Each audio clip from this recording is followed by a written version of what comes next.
Welcome everybody to our afternoon workshop session, Pocketful of Stories, Career Perspective Through Story, with Anna Marie Trester and Katie Nelson. My name's Julia Nelson. I'll be your behind the scenes moderator today. So with that, I'm happy to introduce our presenters. Anna Marie Trester earned her PhD in sociolinguistics at Georgetown University. She's the author of Bringing Linguistics to Work and co-editor with Deborah Tannen of Discourse 2.0, Language and New Media. Anna Marie has taught courses in linguistics, improvisation, and storytelling at institutions such as Howard and Georgetown Universities and the University of Alberta, as well as Washington Improv Theater and Better Said Than Done Storytelling. Welcome, Anna Marie. And Catherine Nelson earned her PhD in linguistics at Rice University. She taught linguistics, cross-cultural communication, and second language acquisition theory at Illinois State and was the language curriculum developer for an American Indigenous tribe developing culturally informed language curriculum.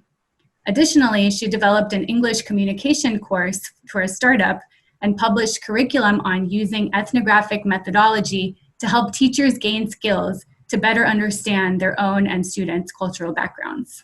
So we're thrilled to have two wonderful presenters with us today. Without further ado, I will turn it over to them. Hey, take it away. We're thrilled to be here. Thank you for having us. Okay, so Katie and I have been doing these Pocketful of Stories sessions one-on-one. We're delighted to do them now with a group. So, story. You probably have heard about story. It's hard to move around in the world today, especially if you're talking about career, story. But I think we bring a different approach to story, and we think about story as a process, and we'll bring in a few different components to this process, and hopefully give you a new way of thinking about story and the power that it can play.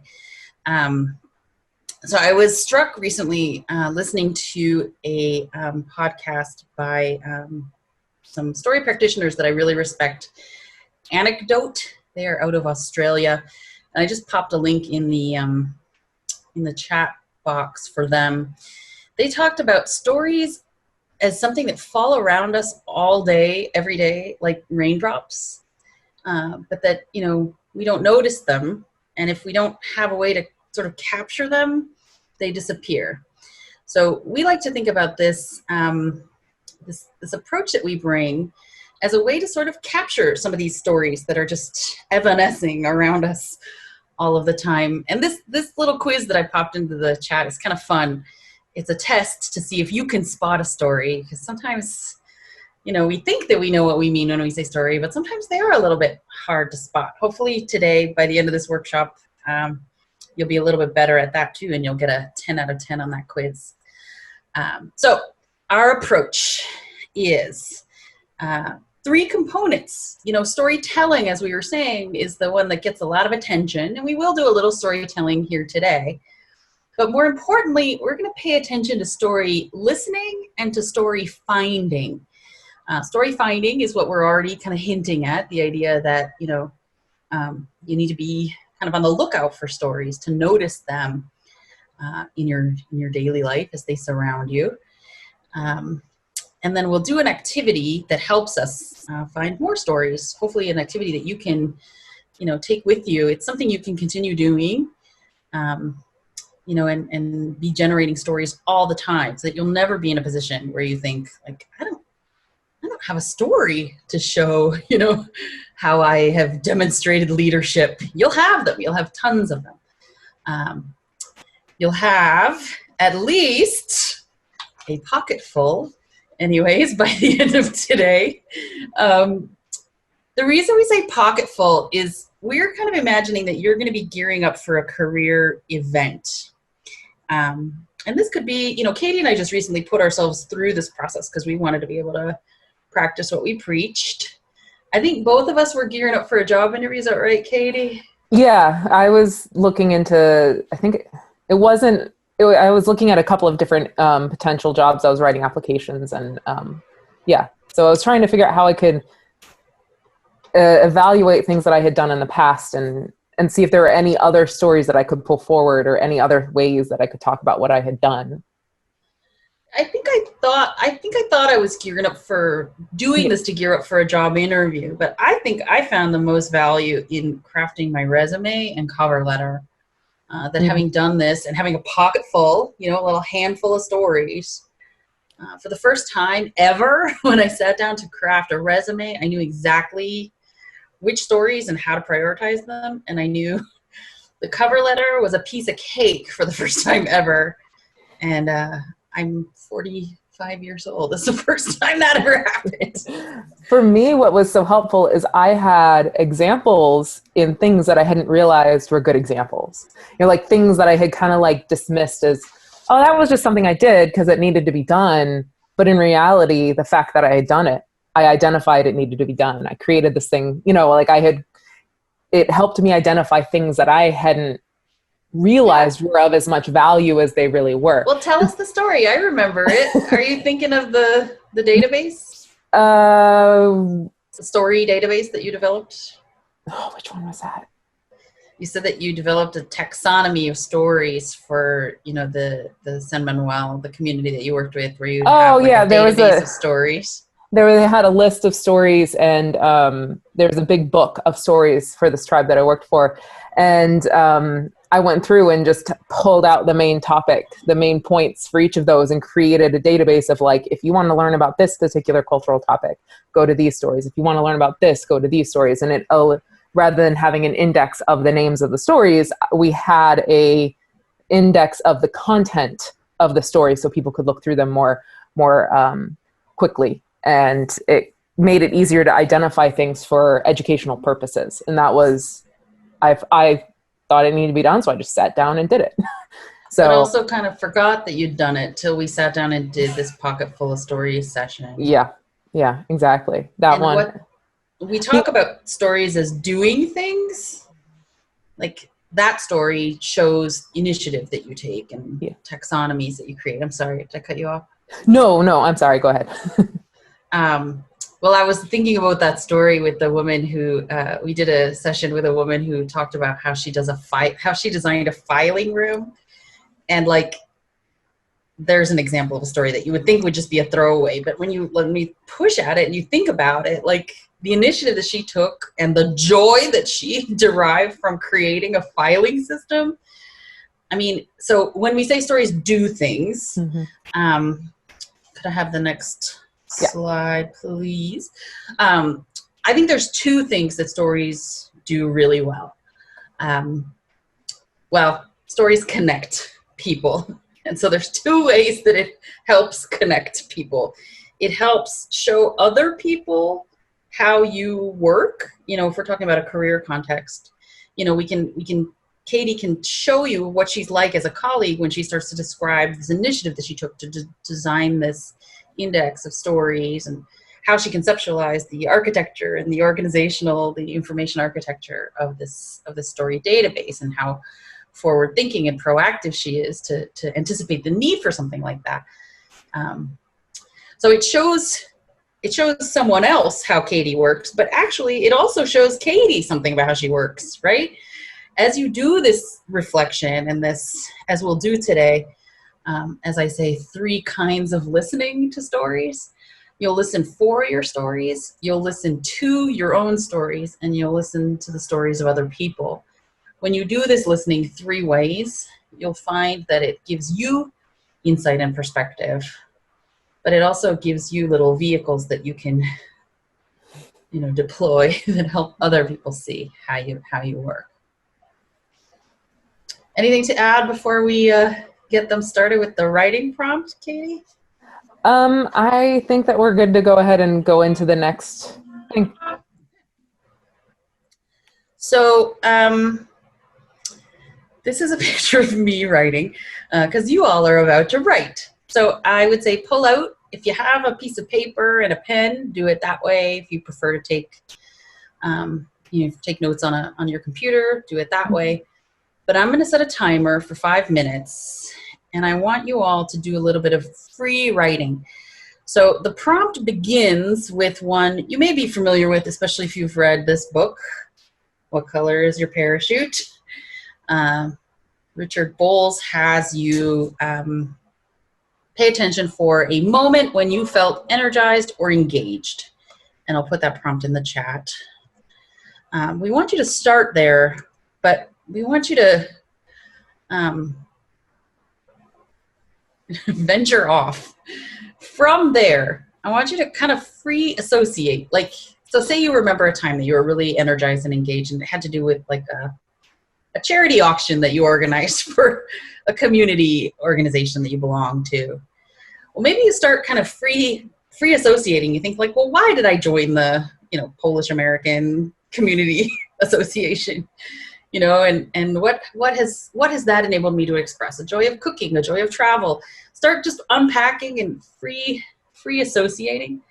Yeah, and one of the things that this is for you. It doesn't need to be grammatically correct. It can be incomplete sentences. If you want to create like a word cloud or something, you can do that. Whatever works for you. So for example, when I did this, like the story we talked about with creating the taxonomy for stories that I did, that wasn't even on my list. That came from our interview. I didn't even think of that one. That came off of me creating a documentation system for grad students funding research for my linguistics department, because there wasn't a form. So I just created one to make everybody's life easier. So, this is your starting point, and we're going to work from here. But the idea is after this, you will continue that. You'll do more on your own. You'll expand on it as well. So no worries about grammatical correctness. No worries about like perfect flow sentences, just things on paper. Yeah, Notes for you. It doesn't have to make sense to anyone but you. Right. And so everybody have that start. I think it helps if you have that first moment. If you can picture that first moment, just any time you felt energized, a specific moment when you felt energized or engaged. And I'm going to set a timer for 5 minutes. Mm-hmm. See you soon.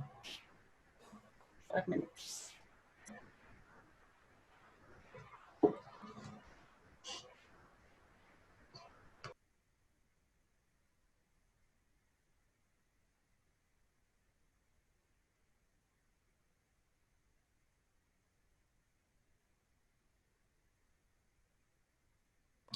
Good question in the chat. Should it be a work example? Doesn't need to be. No, could be.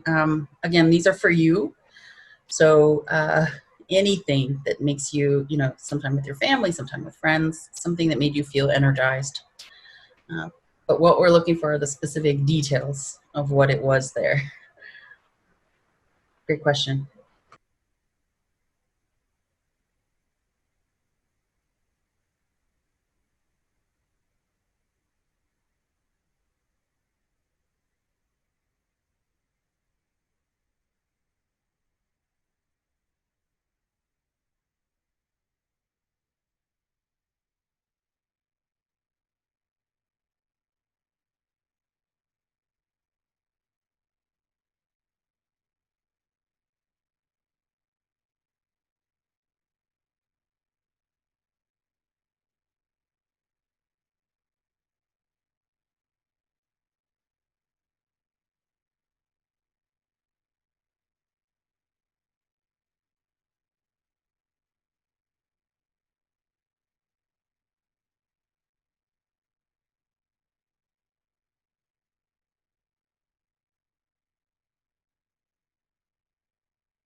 1 minute left.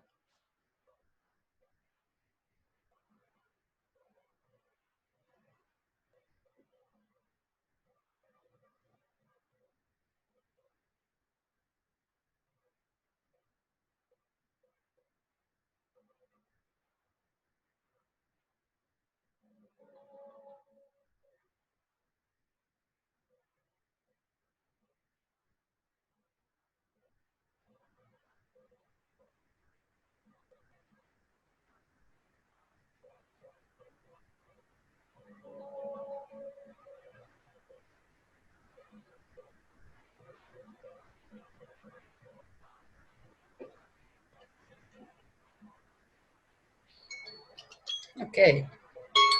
Can you hear it? It's my little timer. Okay.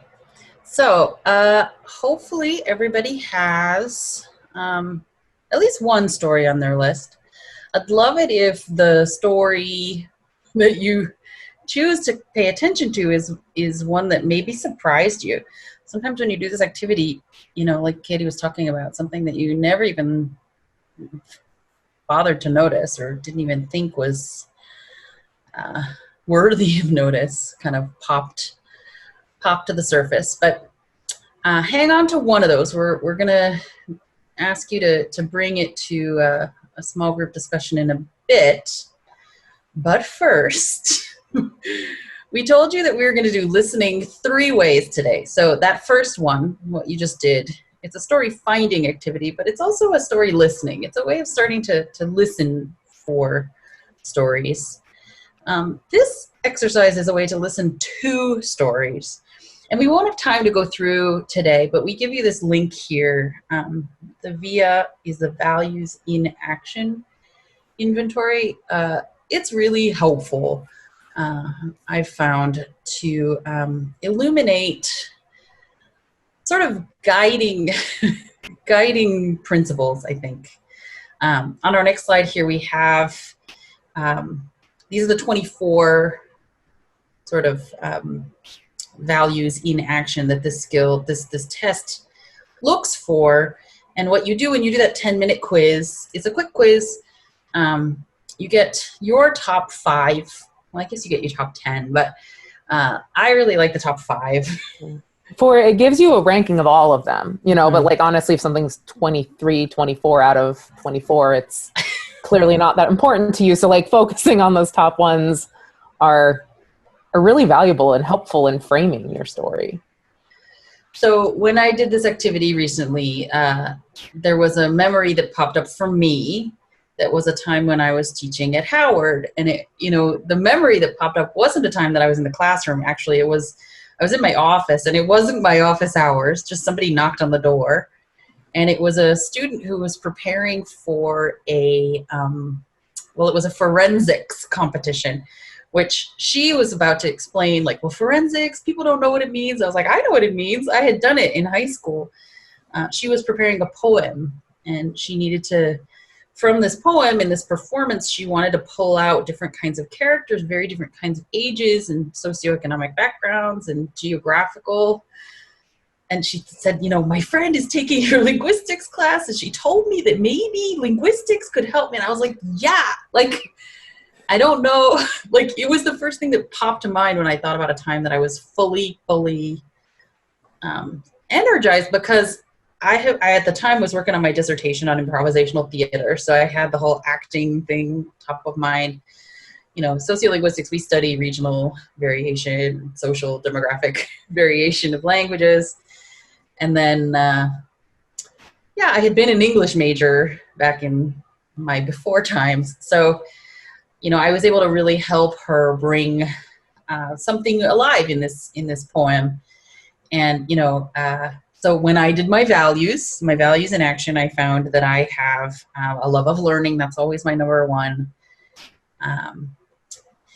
And, you know, that love of learning expresses itself through, you know, I love to learn things, but I also, I appreciate learning so much that I love it when I can help someone else learn something. And creativity is always one of my top ones. And I wrote them down. Kindness, social intelligence, and spirituality.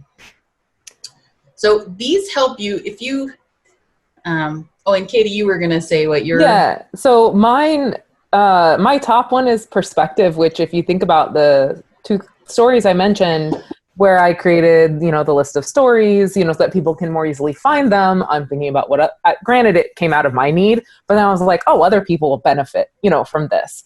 But, the example of creating a reporting mechanism for the graduate student funding is like, I was thinking about the department coordinator, and I was like, you have to answer questions from every single grad student who comes in. I mean, she's awesome. So like, she would happily, help all of us. But, I thought, I need to help her and the grad students and have something that's a little more structured. So I just created something general and she liked it. And so they used it. So it was based on that idea of what does somebody else need and taking the perspective of what other people might want. Then my next one is appreciation of beauty and excellence. And so like appreciating nicely done things done well. Prudence, which is being thoughtful and planning in what you do, being careful in how you approach it, so being prepared, I guess, would be, and having thought things through. Curiosity, I like doing a lot of different things. So like I have a lot of different hobbies that I pursue pretty to a high level because I just want to learn more. And I see something on the news or I see somebody tells me something. I'm like, oh, that's interesting. I want to learn more. I just go look it up, so curiosity fits in there, and fairness is another one. So making sure everybody has what they need to be able to do the best they can and get the recognition that they should for what they have done. So those are my top 5. Yeah. So I guess we would like you to, before we leave this slide, pick one, maybe 2 that speaks to you that, you suspect would score highly, and save it. It's going to be something that you bring to the small group discussion where you put this against, one of the stories that you found. And it's a question for the group. Like, do you think this demonstrates humility or zest? Zest is my favorite. I also want to point out, judgment is not being judgy. It is having good judgment. So every time I see that, and it is high on my list, I'm like, I'm not judgy. And I'm like, oh, right. It means you are thoughtful and you have good judgment in your decisions. So, well, and I wanted to say that. Yeah, all of these are they're a little bit more than meets the eye, really, because kindness, when I got kindness as my number 2, I was a little bit, I don't know, I had some feelings about that. But when I thought about it more, it's not that I'm necessarily a kind person. I try to be. Like, yes, that's good. But it's actually that I value kindness very highly. So I'm going to thrive in a context where kindness is recognized and honored. Mm-hmm. And I really struggle. This helped me realize a little bit about why I've struggled in some really competitive workplaces that I've worked in, where I could see somebody's kindness getting kind of trampled on. In service of competition. And so for me, valuing kindness kind of looks a little bit different than you might think. Mm-hmm. And I mean, same thing with perspective. It's not that you just give perspective or have it. It's that other people have it for you and that they don't jump to conclusions, that they don't, it's I think each of these, it's like you appreciate these things and other people, it's 2 ways. So. Yep. So we'll leave this up here a little bit, like a minute for people to look at it, 30 seconds, and then we'll go to the next slide.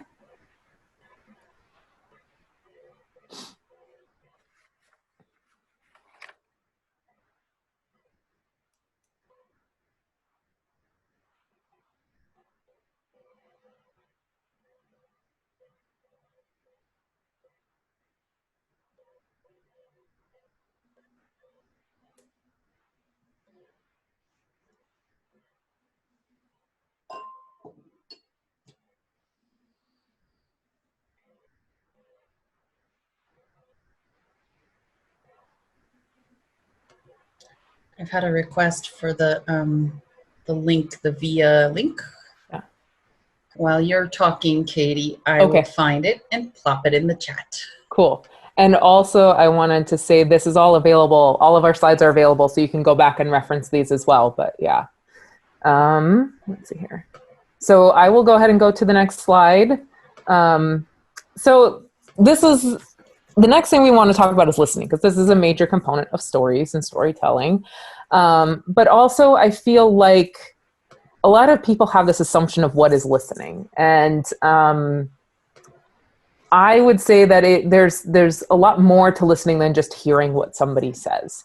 So I'm going to start with a story about how I learned to listen, and then discuss a little bit more about what is listening, and talk about a really great book that if you want to learn more, you should definitely get and read. So when I was working on my dissertation, I worked with the Native American tribe, and I had the opportunity to work with the elders of that group. And I would say that like I was open to listening and hearing different people, but I came to really value and understand like another level of listening, in a sense, when I worked with them, because they share with you what they feel you are ready to learn. Like they share it with you when they think you are ready for it.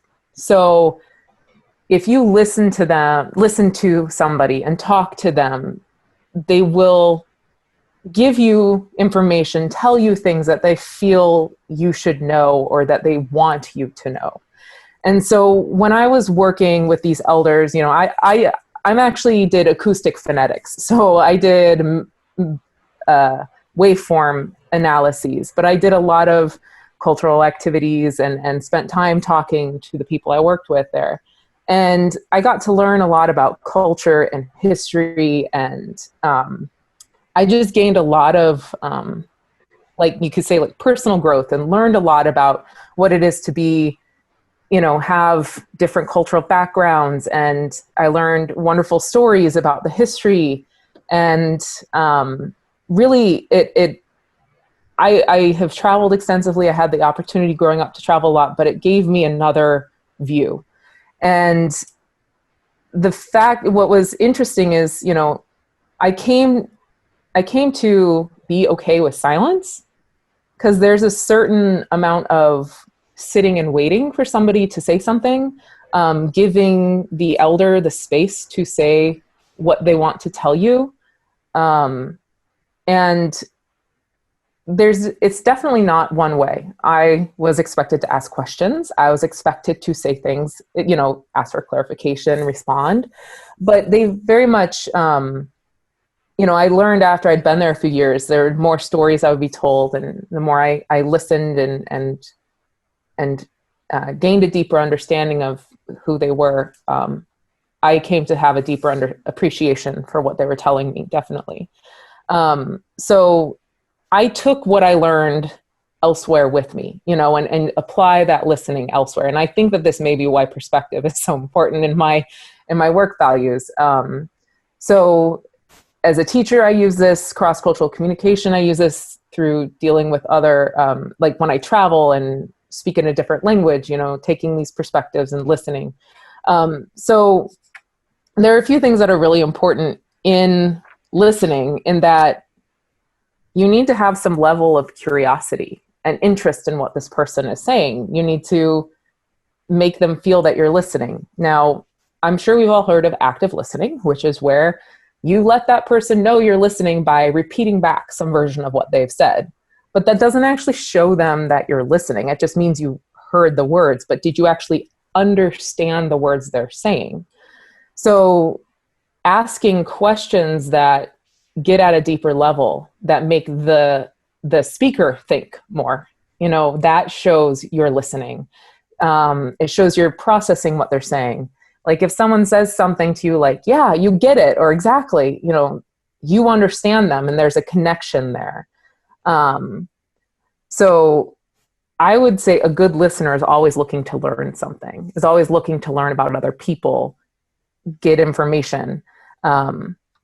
But one of the things that I think we need to keep in mind is like silence. is okay. We need to be okay with letting somebody sit and think, because sometimes if you feel this need to fill in silence, if you jump in, you may be cutting off that person's ability to think through what they want to say next. And so you may not actually learn as much. So silence is okay. Silence also has a lot of different meanings, and I'll get to that in a minute. But there was a quote from this book called You're Not Listening that I found and I really like, so I'm going to read it to you. Silence is what allows people in. There's a generosity in silence, but also a definite advantage. People who are comfortable with silence elicit more information and don't say too much out of discomfort. Resisting the urge to jump in makes it more likely you will leave conversations with additional insight and greater understanding. So creating space, showing the other person you're listening by asking thoughtful questions that help them consider what they're saying. So just reconsider what you think listening is. It's not parroting back what somebody said. It's not being able to say exactly what was done in the conversation. It's getting deeper insight and understanding. So the other thing is, I like to think of it as listening is cooperative. So it goes beyond just as quiet, being quiet and hearing what other people say. It's asking questions. So I'm going to reference what are called Grice's maxims. So this is an old theory from the 70s, but it's still definitely relevant. And this is pretty much situated in the idea of, like, when you're talking, these are things you need to consider. But what might help you is when you're listening, these are things that if you're not getting enough information, maybe you ask. If you feel somebody's not being truthful, get clarification. If something doesn't seem relevant to the conversation, maybe you can say, wait, but keep something in your mind that, like, oh, wait, what is that person talking about? I don't get it, but, like, maybe it's coming. But ask if it doesn't make sense to you. If something's not clear, ask. So these are ways in which you can know to ask questions of the other person or get clarification. If there's a breakdown in your conversation, that's how you fix it. So this is an example from the book You're Not Listening, and I like it because it shows how conversations can change.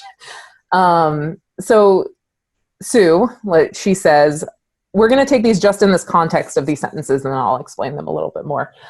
Sue says, I watched this really good documentary about turtles last night. And Bob responds, I'm not that big on documentaries. I'm more of an action film kind of guy. He's not responding to what she just said. I mean, yeah, he's talking about movies, but it totally changes the conversation. She mentioned turtles and a documentary. She's probably wanting to talk about that. So this doesn't really help a whole lot. Now she says, I watched this really good documentary about turtles last night. And Bob responds, turtles? How did you happen to see that? Are you interested in turtles? He is responding to what she says, not something that he's thinking about specifically. So the difference here is the first one is a shift response where you're changing the topic of conversation somewhat. And the second one is a support response. Now, there are contexts in which the first one is acceptable. So if we can create more of a situation, let's add a third person in here. Jan says, did you guys watch any movies recently? It then kind of fits better. Maybe Sue is a introvert and is so happy to not be holding the floor anymore. So maybe she's really happy that Bob is going to shift the conversation. But this is where being attuned to the listeners, the speakers and the listeners, like, sorry, I can't. What am I doing? Gestures. Being attuned to gestures and intonation and tone and the way they're talking, that it helps you identify what they want you to do. So listening is not just hearing the words, it's looking at the person, what they're doing, how they're acting, what is the tone in their voice. And yeah, so it's not that, it's so much more. And that's why we have called it cooperative listening, because it is two parts. So this is the book. I like it a lot. It gives you a lot of information. There's plenty of other examples in there of, excellent listeners, what makes them excellent listeners. But like, one of the reasons I love travel is because I get to meet people. People think I'm weird. I love airports. I like airports because you meet random people from all over. Like you have the opportunity to talk to some person from who knows where that you'll never ever see again. And you can make some sort of connection with them. So like you can take these, and maybe I'm an anthropologist at heart. I want to understand the human condition. So anyway, they talk about people who do this, on airplanes engaging with others. So anyway, I highly recommend this book. Do you have anything you want to add, Anna Marie, before we do small groups? No, just to say that we're about to give you a chance to practice that listening. Yeah. And I think silence, being comfortable with silence may be something to remember in this day of Zoom breakout rooms. The way I describe it I worked with a group of interns who were being conversation partners in that English group I developed. And I was like, if you can't be silent and let your partner talk, count to 10, count to 15, don't jump in. Think about what you're having for dinner. Give yourself something to do, give that space until you feel comfortable with it. You need to find a way to be comfortable with it. So we're going to put you in small groups, and you're going to bring 3 things to this group. Why did that? Oh, okay. I don't know why it's spaced out the way that it did, but we want you to bring 3 things to this discussion. One of the ideas from that free writing activity, I like to call those a story spark. So bring a story spark, one of those values in action. Maybe you have a question about it, but one value, one story spark. Now, you're not going to be able to tell your whole story. You're probably going to get each of you, depending on how many in your group, we're going to give you 15 minutes in your group. So you may end up having 2-3 minutes each person to talk. And we need to make time for listening. So aim on just maybe giving a 30-second version of your little story. Maybe just like the moment, as we say in linguistics, the most reportable event. Right. And I was going to say, if you aren't comfortable sharing, you can give space to the other people in your group, and you can set that aside for a friend, and find a friend to do this with, or, a work colleague or something like that. So if you really, really are uncomfortable sharing for some reason, you can do that with somebody later, and that's okay. Well, and if you are someone who's not that comfortable sharing, the good news here is that the real stars of this show are the listeners. Mm-hmm. The active listening, well, we don't call it active listening. The majority of the people in your room are going to be listening. Yeah. So be a cooperative listener. There you go. Be a cooperative listener. Yeah. So any questions before we break into your groups for 15 minutes? Each person, do the math once you get in the room and figure out, each person gets 3 minutes, say 2 minutes, 4 minutes. You share quickly, but then leave lots of time for the listeners. Yeah. The more important thing is that the people who are listening are getting lots of space for the kinds of questions that Katie talked about, the kind of supportive responses. I think we're going to look for supportive listening more so than the shift response that Bob demonstrated. Mm-hmm. So show curiosity, show interest.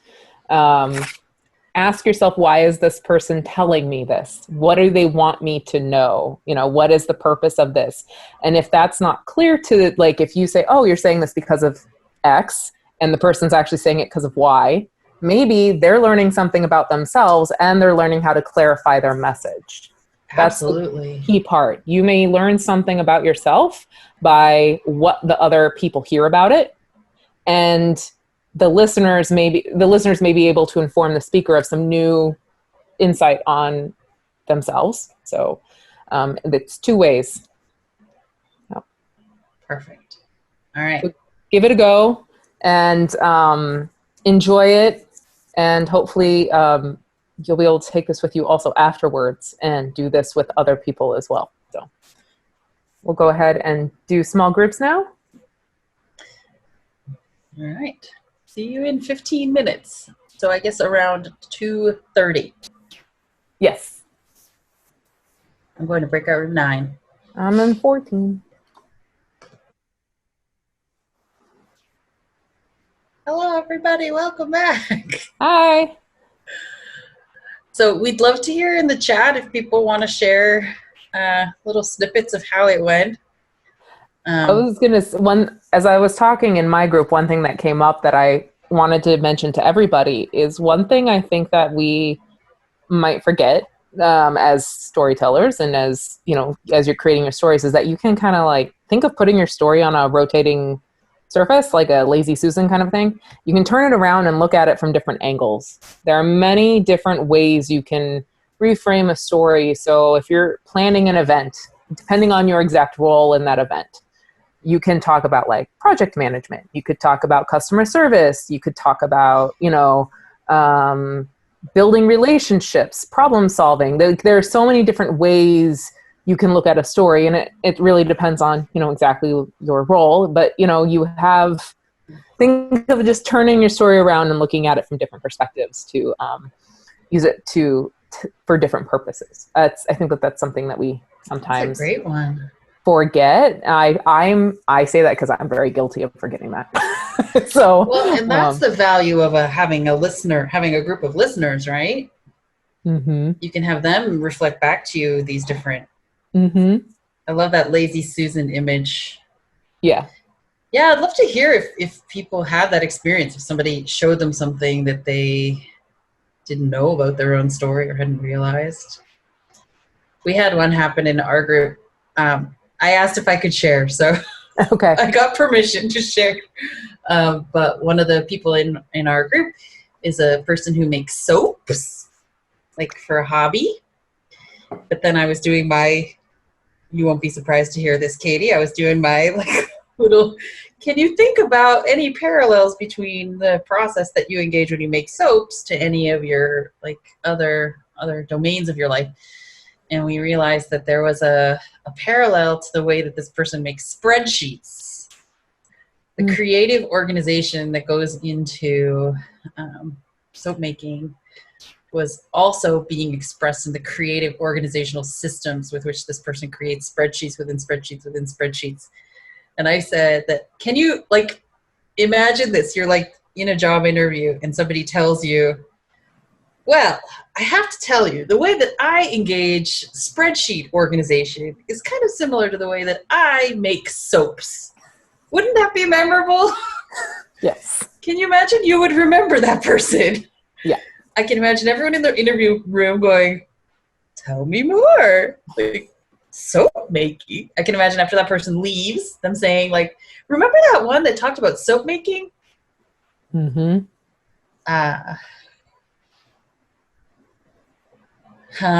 People learned more from listening, and people appreciated being listened to. Stories about teamwork.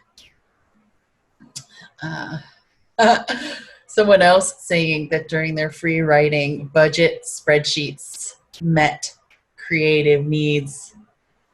Wow. Okay, talk about skills that this world needs, right? We need people who get joy from creating spreadsheets. Mm-hmm.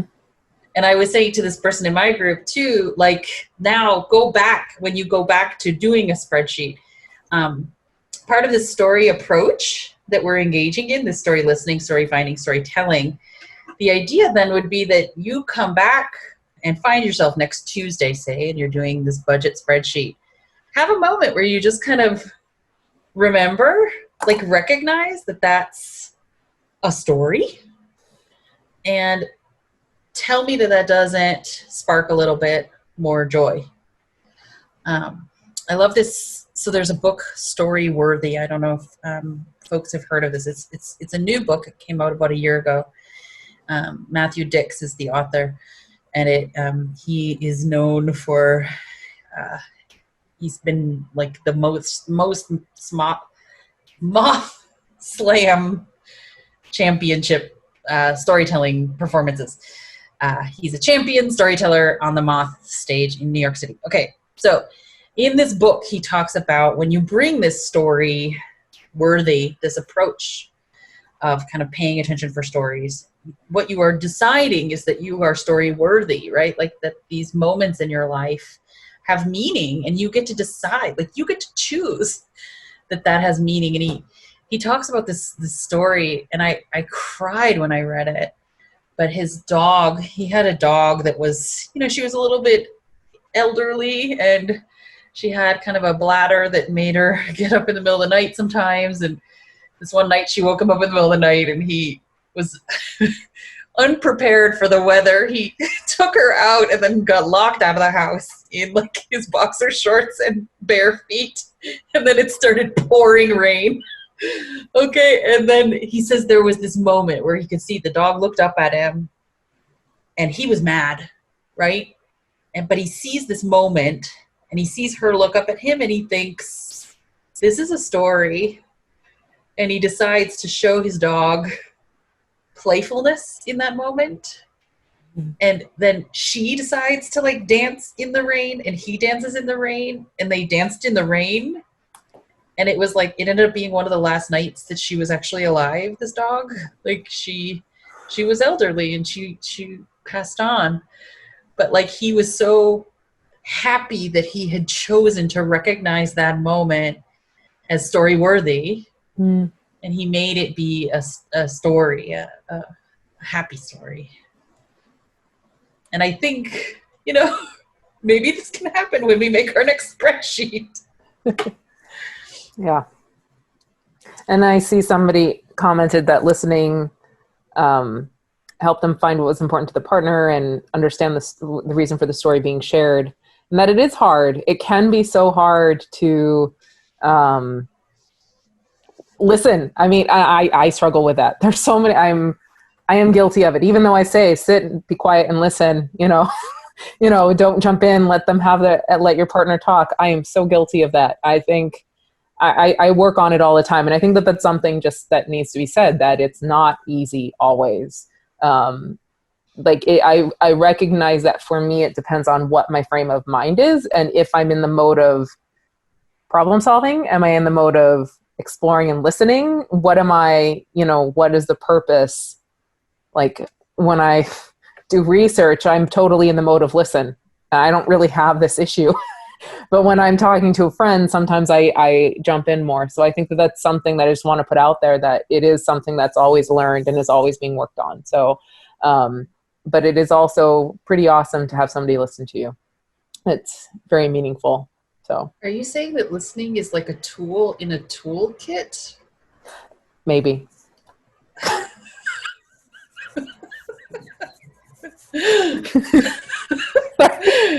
I'm such a dork. Okay, so we are linguists. You may have heard Katie and I say, it was Julia saying at the beginning that we are linguists. So we think there are some ways of listening that we bring that we might be able to share with you today as we move now into thinking about, so you found some stories and you got listened to some stories. You got listened to and you listened to some stories. And now let's think about when we turn to tell those, when we turn to engage the idea of storytelling, what are some tools from linguistics that might be able to help you do this? So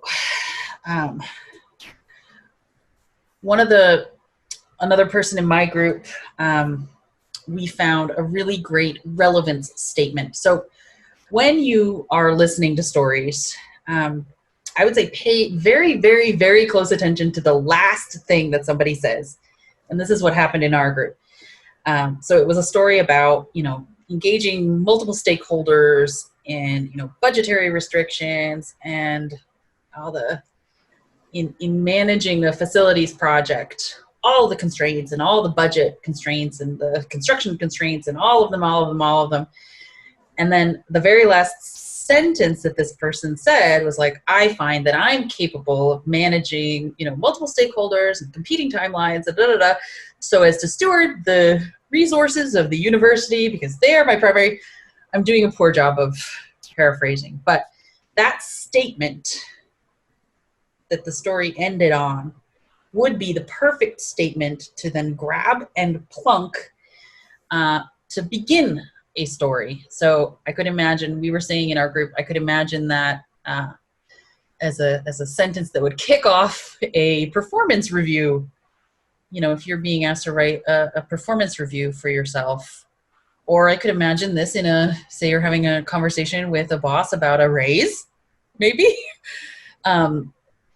When you think about structuring your stories, it's a great idea if you can start a story with a relevance statement. And this is a strong statement that situates, well, also the other example that I gave from my group, I think you'll find that my organizational abilities have a resemblance to my creative interests as expressed through my soap making, right? It's a statement, it's a one sentence, kind of signals to your listener, I'm about to kick off into a story, but I'm giving you a little bit of a hint about how to listen to this story. So look for a way to put a relevant statement at a beginning of a story. You always have choices when you order the elements of your story. And in particular, you heard me mention it earlier, that every story has a most reportable event. It often is, if you can think about the most, like the visual or in one of the stories I listened to today, it was when somebody said, we had to save $300,000. We had to cut $300,000 out of a budget of a proposed project. Something like that, it's a most reportable event. It really it just hooks the mind. So when you craft a story, you have the choice of how to order these things. And I would say take your most reportable event, keep that top of mind. And then what you're thinking of, what do I need beforehand? You need a relevant statement, certainly. And then what do I need? You almost always, if this is going to be a story that you're telling in a job context, you're almost always going to need a because of that, right? So in this case, right, that we had to save $300,000, that your listeners are hanging on the edge of their seats. How did you do it? How did you save $300,000? And so you can kind of play with that, right? You can add detail and flesh out the story knowing that you're going to give them that answer. But they are going to kind of be eating out of the palm of your hand while they're waiting for that. And perspective, Katie, you were just talking about this. Mm-hmm. So I think that it relates to the purpose of the story. What is the perspective of the person who's listening? Your perspective as telling it. This is one of those things, as you're preparing the story you're going to tell, who's listening to it? You're telling it, obviously, but who's telling it? Who's listening? What is what is the context of the situation? Why are they listening to it? Are you up for performance review? Are you trying to get a raise? Are you in some after work social hour that you're just chatting and you're telling about something you did? You may tell the story differently in those different contexts. And so understanding the perspective and who you're talking to is very important. And so one thing that we study in linguistics is deixis. This is a Greek for pointing. Often the truth is that you give away little bits of information about your location, right? So I love to give this example. I was on the phone with a friend. We were both meeting up. This was back in the before times when we used to meet up at places. And I was late and had called to apologize for being late. And this person on the phone is saying, oh, well, that's okay. Once you get there, and I said, there, right? My friend was late too, but she was not going to cop to it. because she was going to let me take the fall and apologize for being late. But then I hear her say, when I get there, I said, well, where are you? Oh, well, she was running late too. Anyways, so there are little ways that we give off. So you can hear this in a story, right? When you talk about we, are you inside or outside in this story? And the one document, the genre that this is so crucial is cover letters. When you are writing a cover letter, you are outside, but a cover letter has to place you inside. So you use this cover letter as a deictic shifting exercise. Mm-hmm. So instead of saying something like, I would love to have this job because it would give me an opportunity to practice my French, say, that would be the deictic outside looking in. Mm-hmm. Instead, a cover letter that would say, you need me on this team because because of my ability to speak French, I'm going to be able to really help you take that initiative that you have in Francophone Africa to the next level. So that's where deixis and knowing where you are in relation to your story, in relation to the listener of your story, you can really capitalize on that to really make somebody see that they can trust you and that they want to have you on their side. Let's see. I think we have just a few minutes left.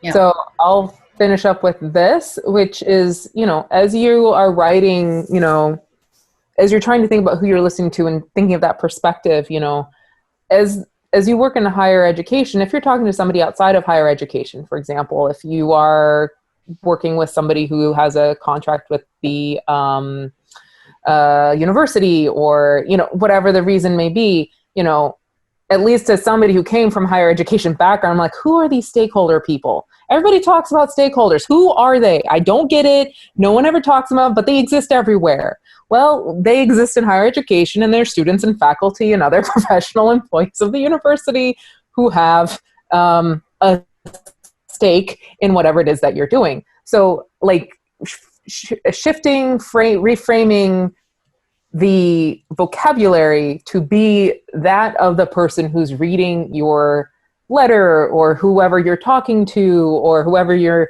negotiating contract with for, whatever the reason may be.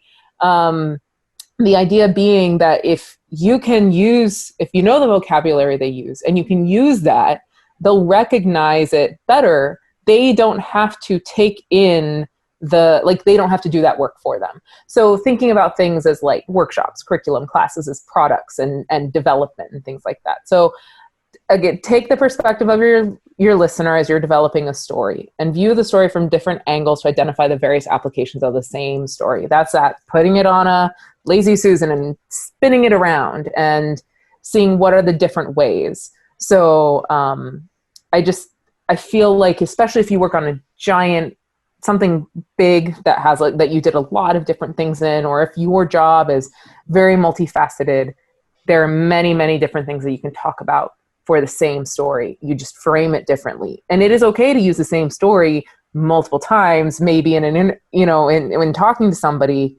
You just need to not repeat the exact same thing. It shows you have a lot of skill. So again, if you have one big project you worked on and you're coming up for review, you have a lot of things to talk about. Don't forget that. So I think, so we have some resources for you in next steps. So take your values assessment, keep story finding. You want to go ahead, Anna Marie, and finish the... Yeah, we'd love to hear if people have questions too. So... Yeah, we're running out of time, so we don't want to take to the last few minutes, but these are the things you can do to continue. So if you have questions or things you'd like to bring up, feel free to put them in the chat, and we will respond in about 5 till we will close up. So while we're waiting for a question in the chat, I'll just say that thing that I popped in, Katie, that story bank that I was looking for forever, I finally found it.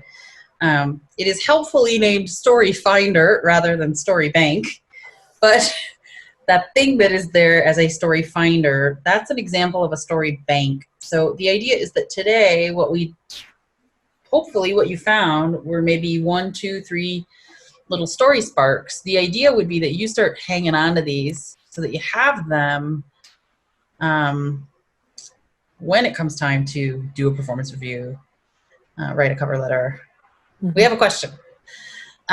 What are good ways to practice these stories when maybe you're very critical? Oh, that's a great one. I am very critical of myself. So I will tell you, I think this story practice is part of how you work through that being hard. So I don't know if any of you had this experience. It's a bit vulnerable when you start doing these stories, especially if you're someone who's very critical of yourself. I think there's no way out but through. That's my answer. I think number one is if you feel better doing it by yourself to start with versus a trusted friend or family member. I think that's the other part. Like if you are also struggle with getting feedback because they are more personal, finding somebody with who will either be able to handle you being a little more like, what do you mean? Or being able to handle, who can give you feedback in a way that doesn't bother you. Or, you have to find a way to that give and take. And for me in general, because I am also very critical of myself, I just have to get to a point where I go, whatever this comes out as, I am comfortable with it. Because we will make mistakes. We will always make mistakes. That's just how it goes. But you have to get to a point where you're like, if I make one, I know I can fix it, right? So, yeah. There are 3 great questions in the chat. Mm-hmm. So I will take them in reverse order. I'm going to read them out to you. You can't see the chat, right, Katie? I have it, yeah. Oh, you can see it. Well, I love this third one. Yes, I think storytelling is a good way to find your own wants and needs. I think that's what I was getting at when I say no way out but through. I think the process of working your way through your stories is actually a way to figure out what you want, what you need, what are your, deal breakers. You start to realize, like, I don't want another job where I have to be responsible for a budgetary spreadsheet ever again, for example. Do you have thoughts about bullet journaling or journaling to work through stories, Katie, or how long or short a story should be? I think, so when I worked with students who would do interviews for universities, or if I'm coaching a friend on interviews for jobs or something like that, then I think it's the same thing, whatever context you're in. Your listener, if you are telling a story, will have a limited attention span of some kind. So like you gauge them and be able to speed up the story. Also, I generally say if you are talking without response for longer than a minute, you should stop. A minute, I mean, if it's a really in-depth and exciting story, sure, you could go longer, but I would guesstimate like a minute, in my opinion. That's generally what I go with when I'm giving advice to people. And then bullet journaling or journaling, I think that again is like a personal thing. If you like journaling, I say go for it. If you are not a person who journals, and you prefer talking to somebody, that it really is a personal thing. So if you journal, I say go ahead and give that a go. I'm a person where I just think things through a lot. So like I might write down some bullet points because I need, that's usually if I'm writing down, it's because I can't think about it anymore and I come back to them. So I think I don't necessarily do bullet points or journaling. So I think, again, that really depends on who you are. I'd love to hear from the group to this question, recording apps. If people have, I like to use Evernote on my computer. That's how I manage my story bank. And they are all different kinds of lengths, my stories. Sometimes it's a sentence. But sometimes, I'm also a storyteller. I take the stage and tell stories. And, those stories can be 20 minutes, 45 minutes. So I have some stories that have been worked out, intricate detail, hours long. And sometimes it's just a sentence that I want to remember. But if people have recording apps that they recommend, voice to text apps, I'd love to hear them too. I think whatever you use, the point here is to say, start writing down your stories, start capturing them. Oh, and fictional stories are great. Thank you for that question. Like, we've been talking about the true kinds of stories that you have for work environment. Yeah. These need to be true, right? Yeah, you can be an awesome storyteller with fictional stories. And I think if you enjoy that, go for it. I think that's great. So great questions, everyone. I think, Julia, we are finishing up, right? We're at 5 till. Yeah, if there are a few more questions, we have a couple more minutes. If anyone has any burning questions before we wrap up. I think there was one that I missed.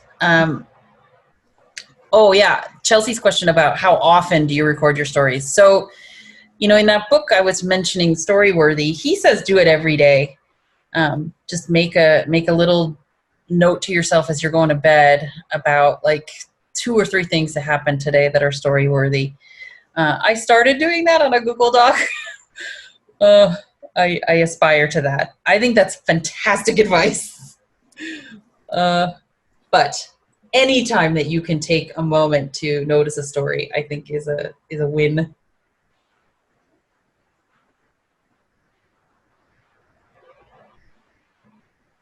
Keep a notebook next to your bed. Yeah, I think these things, they really do, they evanesce. If you don't think so. I've just moved into a new house, and because of COVID, I'm inside all day, and I have a bird bath.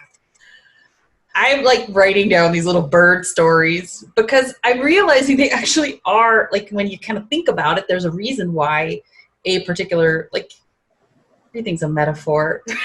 So like, you start delving into the characteristics of a bird that you admire, you start realizing it says something about where you are in your life right now. So keep a notebook with you. Keep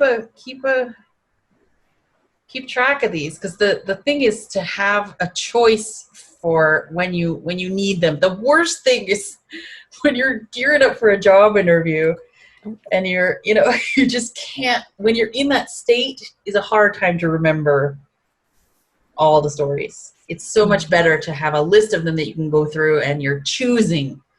All right, well, this one I think is the best one that demonstrates my leadership abilities. This story is the best one that can demonstrate how I recovered from a mistake. All right. Any last thoughts, Katie? No, I mean, just go ahead and start keeping some stories and think about different ways in which you can use them. And, like even ones that are for more related to your personal life, they show things about you. So, they show your creativity, your ingenuity. You can relate soap making to spreadsheets. Don't underestimate things. Run things by a trusted friend, or colleague, and just keep going for it. I want to pull forward 2 comments from the chat. Taking a photo is a great idea. Mm-hmm. And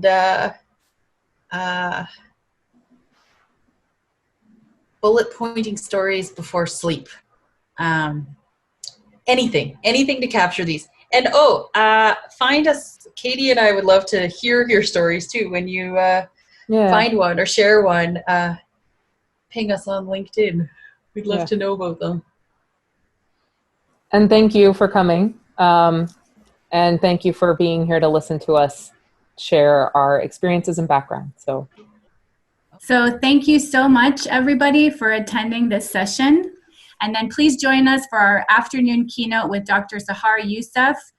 She'll be speaking at 3:15 to close out the day with our energizing keynote to top off the NOW conference. So thanks, everybody, for being here.